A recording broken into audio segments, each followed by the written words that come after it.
श्रोता प्रेमियों, मैं राम सागर शास्त्री आप लोगों के समक्ष रखने जा रहा हूं एक प्रसंग, रामायण के संदेश। देखिए, भगवान का एक नाम गर्वाहारी है, जो गर्व का आहार करते हैं।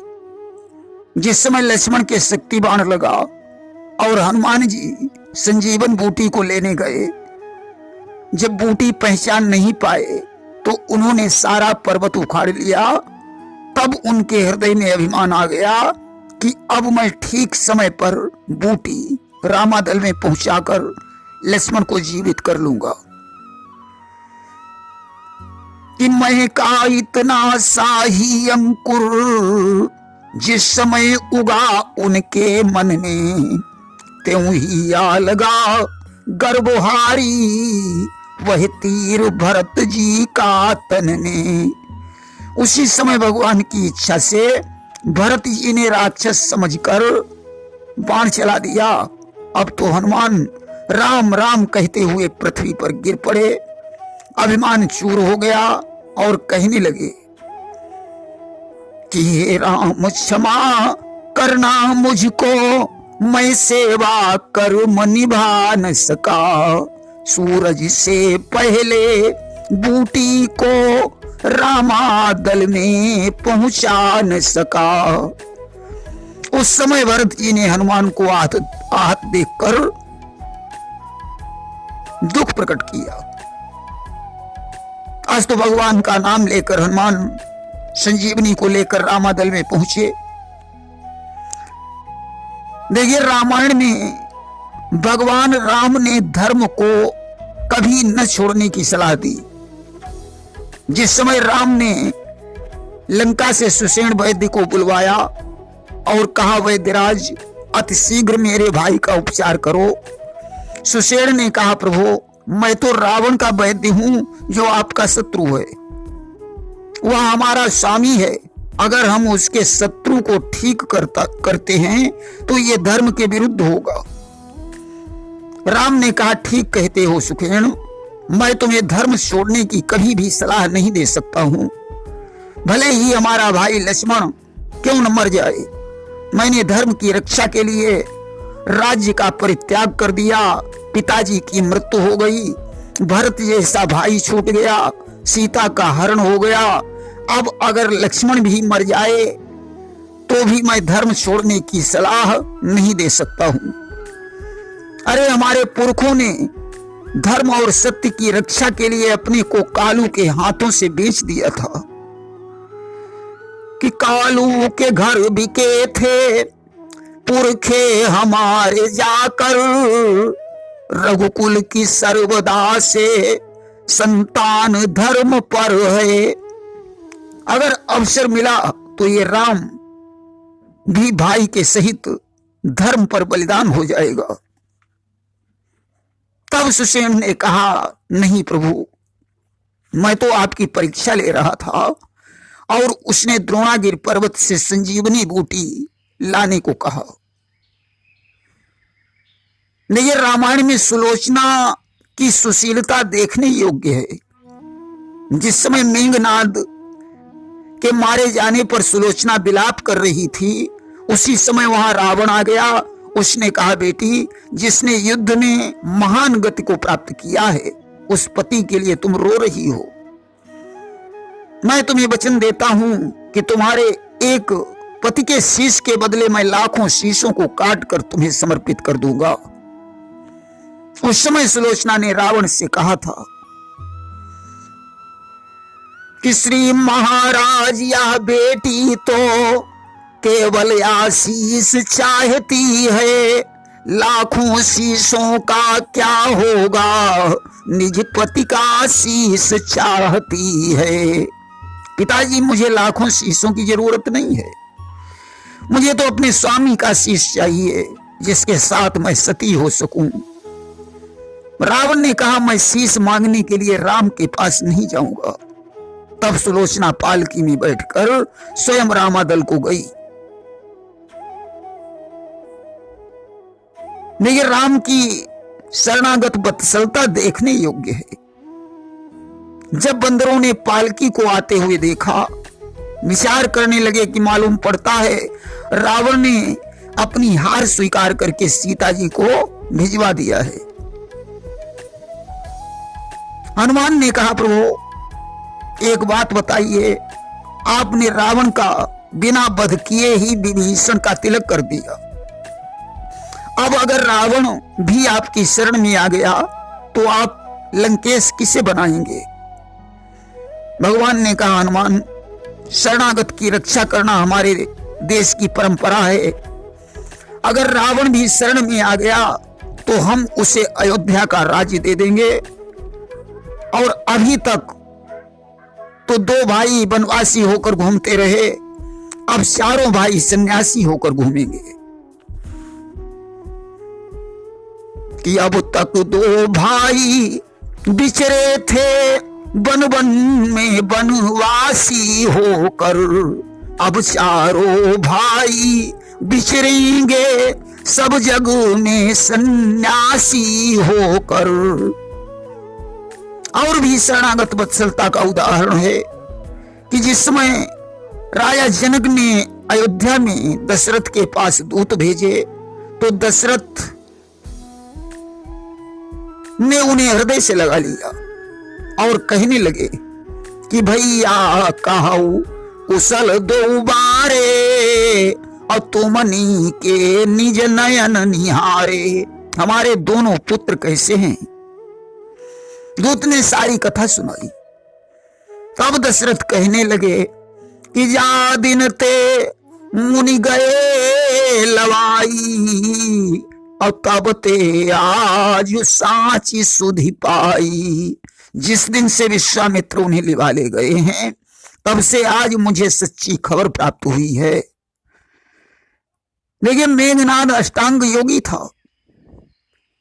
जिस समय लक्ष्मण मेघनाद से युद्ध करने के लिए चले तो राम ने कहा, भैया जा तो रहे हो, मगर इतना ध्यान रखना कि मेघनाद कोई साधारण योद्धा नहीं है, कि घननाद साधु है, तपसी है, बलशाली है, वरदानी है, संयमी नारी व्रत वाला है, एक ही प्रमीला रानी है। वह योगी स्वयं योग द्वारा यदि चाहे तो मर सकता है, मरकर भी अपने प्राणों को तन में प्रविष्ट कर सकता है। इस कारण ऐसे योद्धा का तन छिन्न भिन्न कर आना तुम, सर को हाथों में सादर मेरे ढिंगलाना तुम। वह सती प्रमीला सुलोचना जो मेघनाद की नारी है, त्रिभुवन विख्यात साध्वी है, वासुकी की राज दुलारी है। ऐसे सतवंती के पति का सर पृथ्वी पर यदि आएगा, वानर दल किस गिनती में है, संसार भस्म हो जाएगा। मेघनाद अष्टांग योगी है, वह मरकर भी अपने प्राणों को शरीर में प्रविष्ट कर सकता है। उसकी पत्नी सुलोचना भी परम सती है। यदि मेघनाद का सिर जमीन पर गिरा तो सारा संसार भस्म हो सकता है। इसलिए उसके सिर को अपने हाथों में लेकर रामादल को वापस आना। देखिए, रूप में भी बड़ी विशेषता है कि जिस समय कुंभकर्ण राम के साथ युद्ध करने गया तो उनके स्वरूप को देखकर वह स्तब्ध रह गया। उसने राम से कहा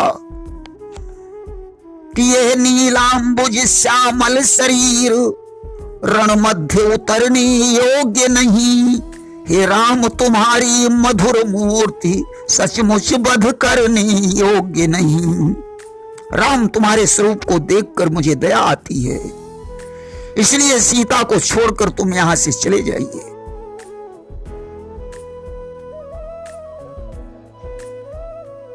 देखिए, रूप की दूसरी विशेषता बता रहा हूं। जिस समय कुंभकर्ण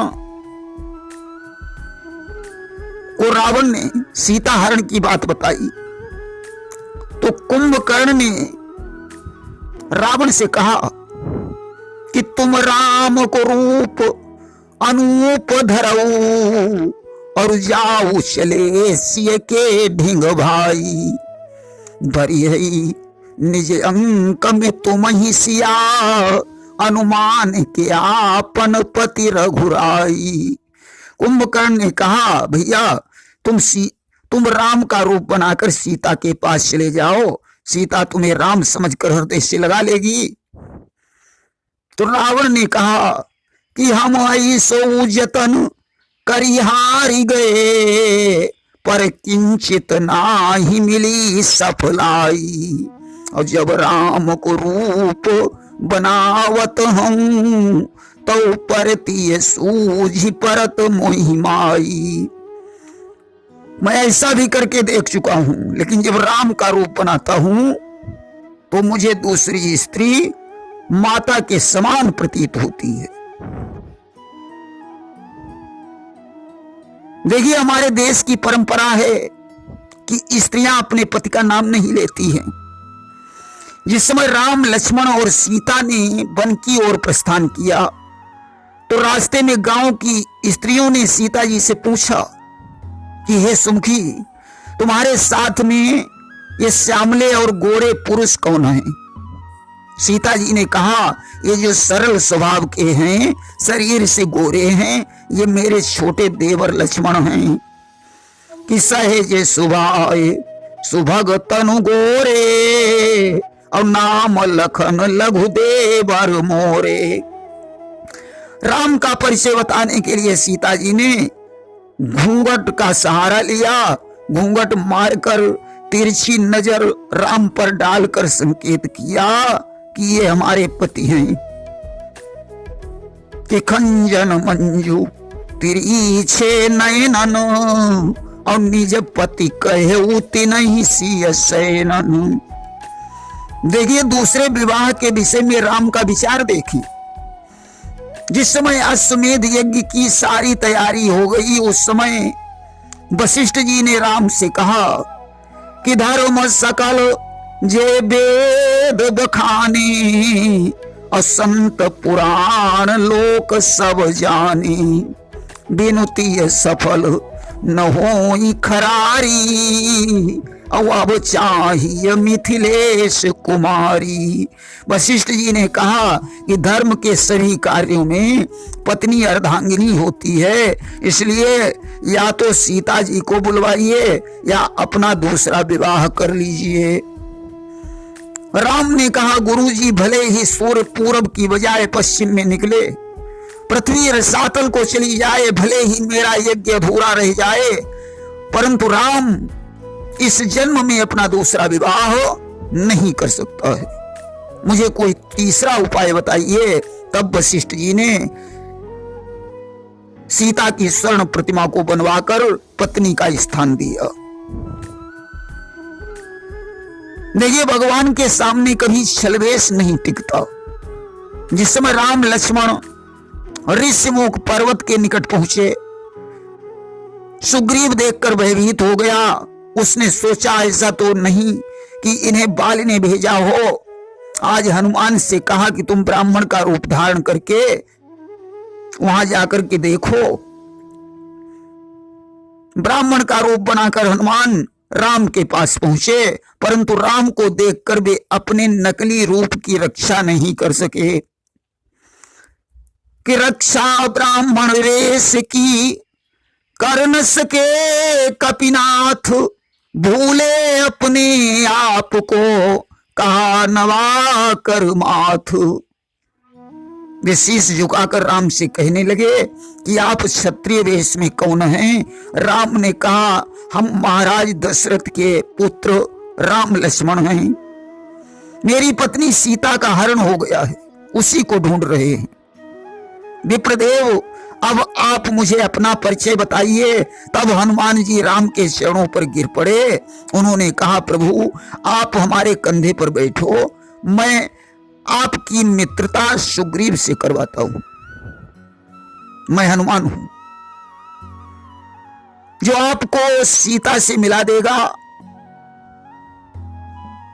यहां हनुमान के शीश झुकाने का एक कारण और भी बनता है कि ब्रह्मचर्य हनुमान थे, वानप्रस्थ रघुनाथ, ऊंचो आसन जानी के, ते ही वसनायो माथ। हनुमान ब्रह्मचारी थे, परंतु राम वनवासी थे। वानप्रस्थ वाला ब्रह्मचर्य वाले से बड़ा होता है, इसीलिए उन्होंने अपना मस्तक झुकाया। देखिए, सतीत्व के बल की विवेचना करते हुए सुलोचना ने लक्ष्मण से कहा था कि लक्ष्मण तुम इस बात का करना मत अभिमान, मारा है घननाद को हूं मैं अति बलवान। हे लक्ष्मण, इस बात का कभी भी घमंड नहीं करना कि मैंने मेघनाद का वध किया है, मैं बहुत बलवान हूं। तुम दोनों का युद्ध तो एक दिखावा था, हकीकत में तो उर्मिला के साथ मेरा युद्ध हो रहा था। मैंने सतबल से अपने पति की रक्षा का बीड़ा उठाया था, परंतु मेरे पति उसके साथी थे जो परनारी हर लाया था। इसलिए उर्मिला के सतीत्व के आगे मेरा सतीत्व परास्त हो गया। कि पर पति तो उसके साथी थे, पर पत्नी जो हर लाया है, बस इसी एक दुर्बलता ने यह दिन मुझको दिखलाया है। देखिए, इस समय मेघनाद माता निकुंभला के मंदिर में विजय यज्ञ कर रहा था। उस समय राम ने सब कुछ जानते हुए भी विभीषण से पूछा कि यह कैसे बादल छाए हैं, कैसी आंधी सी आई है, उस मायावी दस कंधर ने क्या माया नई रचाई है। विभीषण, क्या ये धुआं रावण की माया से फैल रहा है? विभीषण ने कहा, नहीं प्रभु, मेघनाद माता निकुंभला के मंदिर में विजय यज्ञ कर रहा है। यदि उसकी यज्ञ पूर्ण हो गई तो उस पर विजय होना असंभव है। अस्तु राम ने मेघनाद की यज्ञ विध्वंस करने का आदेश दे दिया। अगर हम मंत्र शक्ति की बात करें तो जिस समय कुंभकर्ण और मेघनाद का वध हो गया तो रावण भगवान शंकर के मंदिर में जाकर आकर्षण मंत्र का जाप करने लगा कि मंत्राकर्षण जप 10 भाला, और वही रावण चित डोल पताला।